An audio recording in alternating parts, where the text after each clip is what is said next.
Santirbazar rail station এলাকায় auto চালকদের উপর হামলার ঘটনাকে কেন্দ্র করে তৈরি হওয়া উত্তেজনায় অবশেষে মীমাংসা হয়েছে।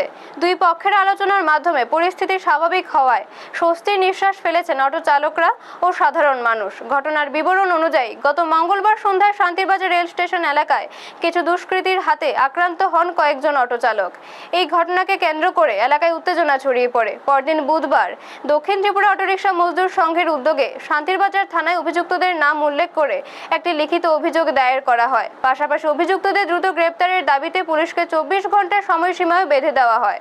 সংগঠনের পক্ষ থেকে জানানো হয়েছিল, দোষীদের বিরুদ্ধে উপযুক্ত ব্যবস্থা না নিলে অনির্দিষ্টকালের জন্য অটো চলাচল বন্ধ রাখা হবে। অভিযোগ পাওয়ার পর দ্রুত পদক্ষেপ নেয় শান্তিরবাজার থানার পুলিশ।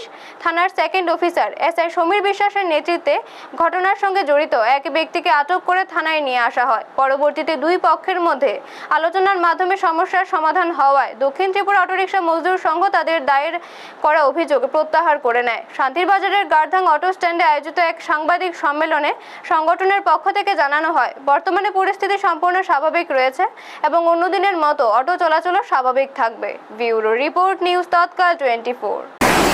শান্তিরবাজার থানাতে যে গতকালের রেল স্টেশন নিয়ে যে আমরা থানাতে একটা মামলা করেছিলাম, আমরা সেই মামলা থেকে একটু আগে উভয় পক্ষ বসে সেই মামলা প্রত্যাহার করছি।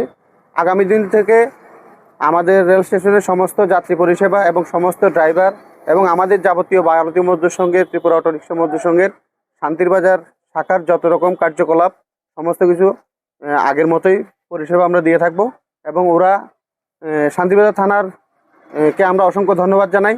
আমাদের 24 ঘন্টার যে আলটিমেটাম আমরা দিয়েছিলাম সেটাকে তারা 1 ঘন্টার মধ্যেই আসামিকে অ্যারেস্ট করেছে এবং আমরা সবাই বসে আজকের এই যে মামলা, সেই মামলা আমরা প্রত্যাহার করি।